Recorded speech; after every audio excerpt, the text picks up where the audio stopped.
now being called hoaxes. And New York's police commissioner says carried LA away and started overreacted. before. But with the attacks in San Bernardino still fresh in their minds, imagine being the official who has to make that call.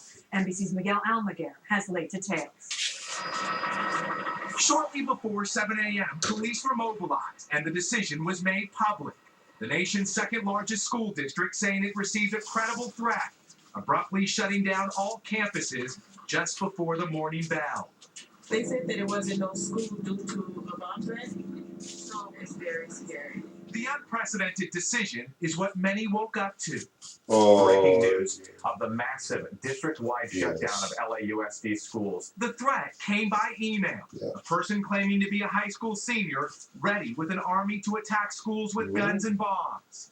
Los Angeles is just 65 miles from San Bernardino, where 14 were killed in a terror attack less than 2 weeks ago.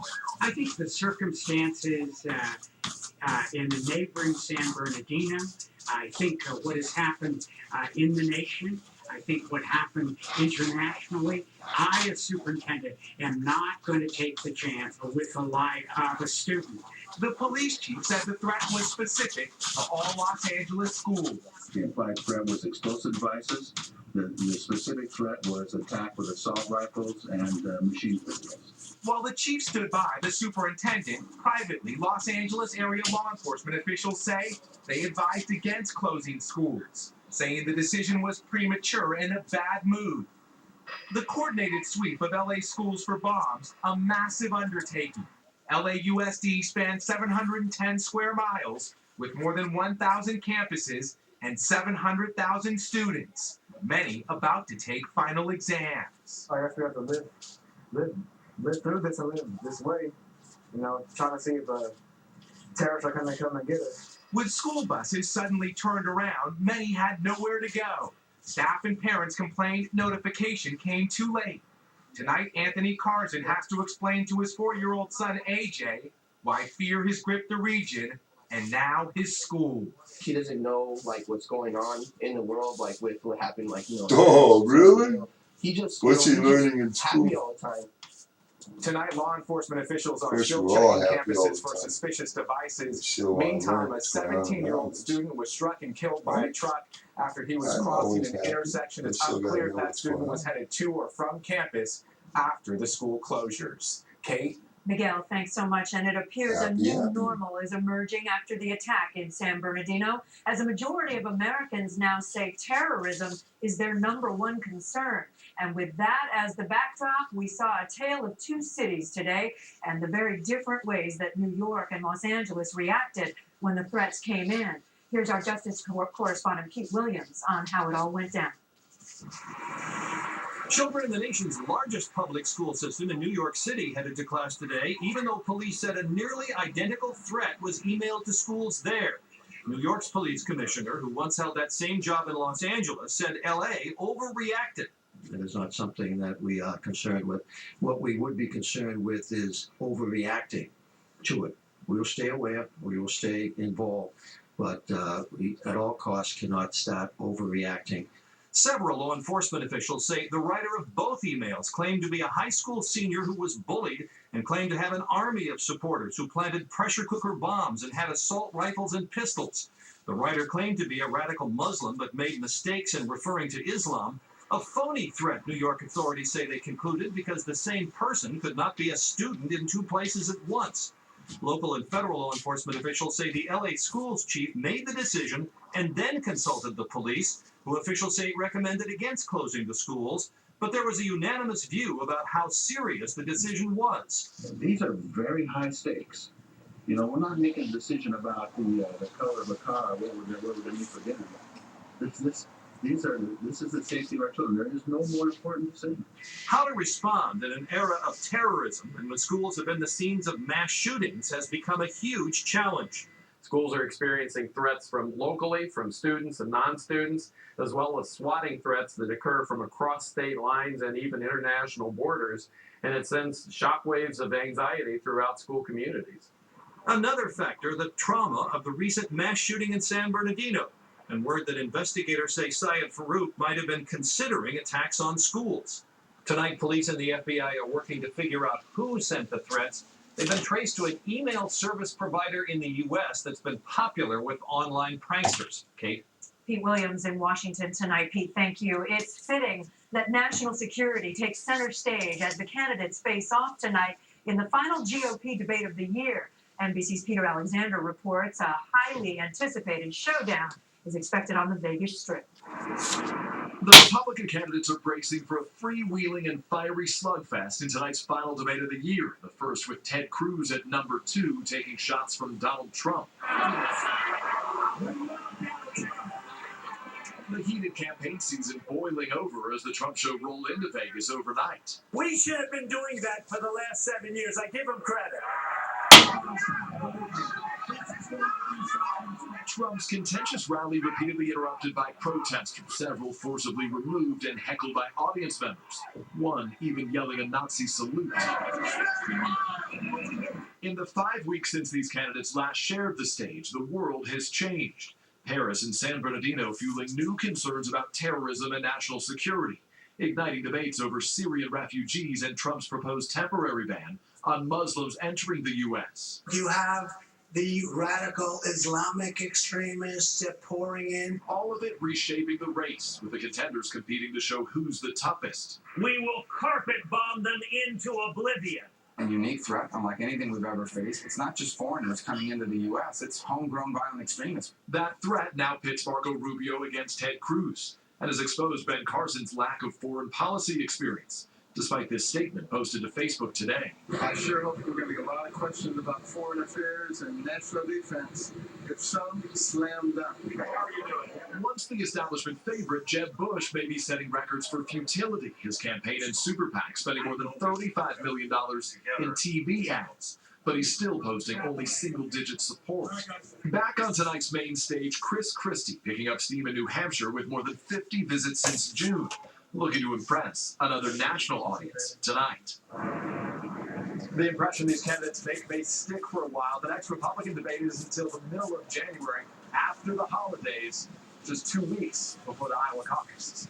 Back to you, Kate. All right, Peter Alexander out in Vegas. As the Republicans duke it out, Democratic frontrunner Hillary Clinton detailed her own plans for the White House late today, specifically her strategy for taking on ISIS. As NBC chief foreign affairs correspondent Andrea Mitchell reports, Clinton saved some of her toughest talk for the Republicans taking aim at her tonight.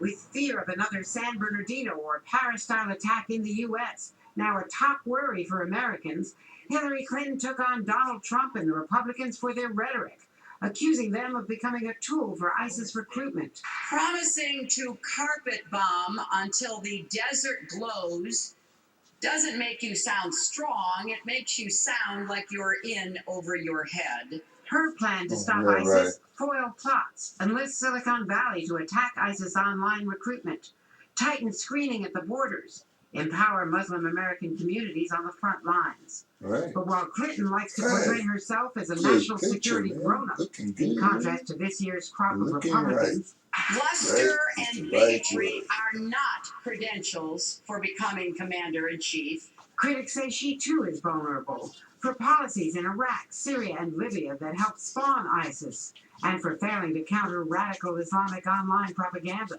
Plus, Russia's 11-week air campaign in Syria has complicated the U.S. war plan.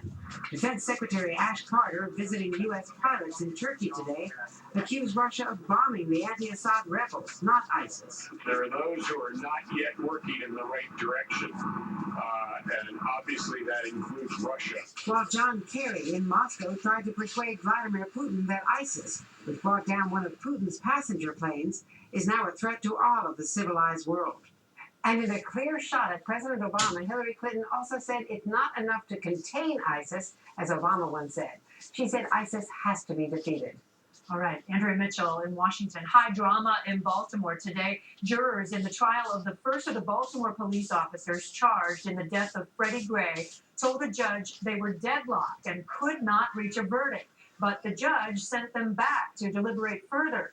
Gray's neck was broken after he was arrested and put in the back of a police van earlier this year. His death, of course, triggering days of protests Where and would it civil be arrests. Officer William Porter is charged with manslaughter, among other crimes. He faces up to 25 years in prison if convicted. Another day of weather extremes across the nation. Records are being shattered, but in very different ways on opposite sides of the country. Record-breaking snow in the west and record-breaking high temperatures here in the east. We'll get more from NBC's Dylan Dreyer. This morning's commute in Colorado, a mess. Hundreds of flights canceled.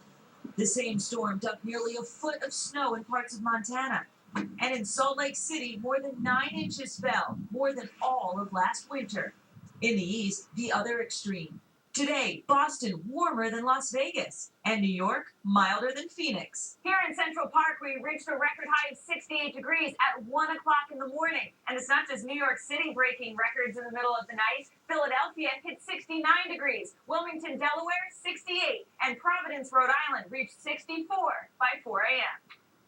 The weather extremes, all thanks to a strong El Nino. Although the seasonal forecast called for warmer than normal conditions through the winter for the northern U.S., that doesn't mean on any given day we couldn't have a cold outbreak and a winter storm.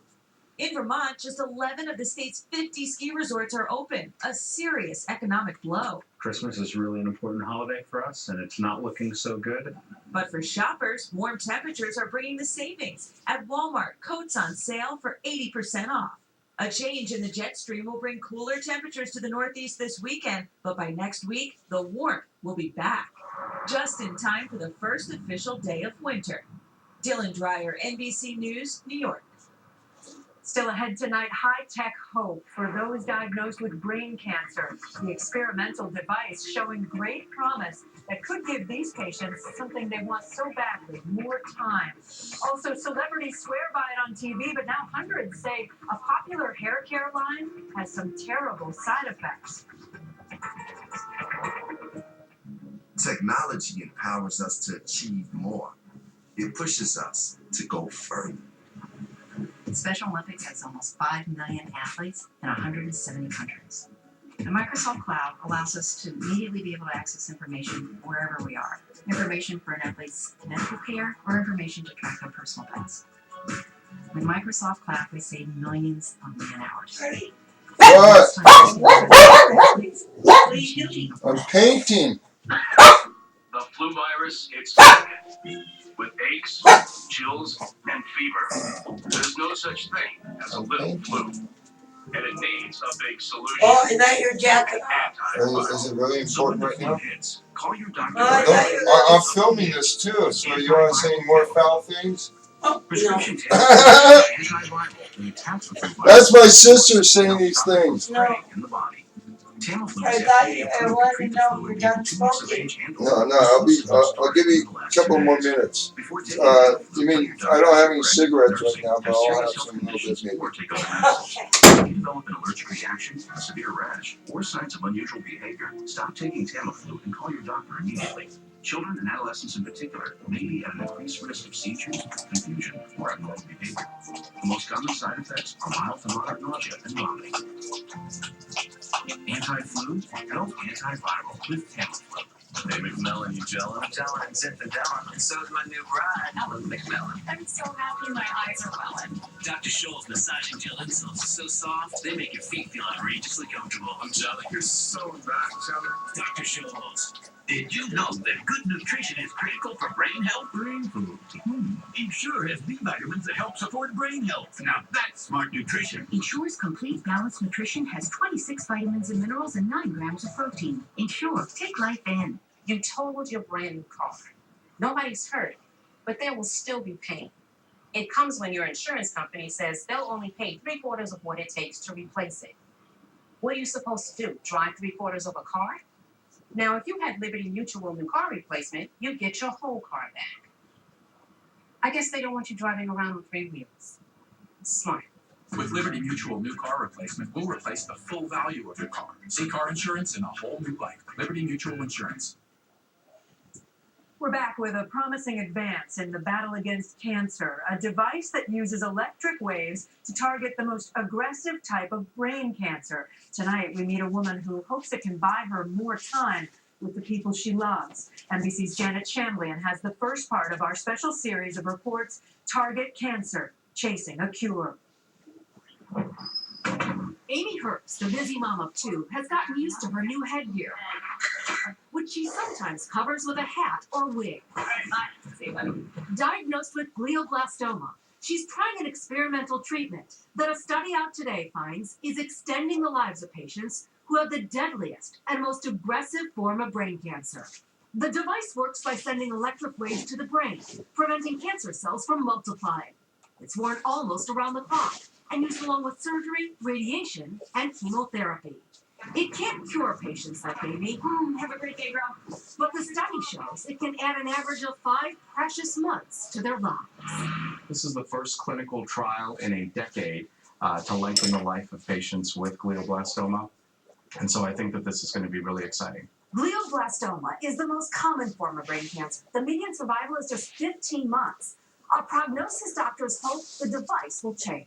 We do expect now that it has been FDA approved and with the results of this study that the use will be more frequent and more widespread. This is always connected to the wires. Amy's been wearing the cap and battery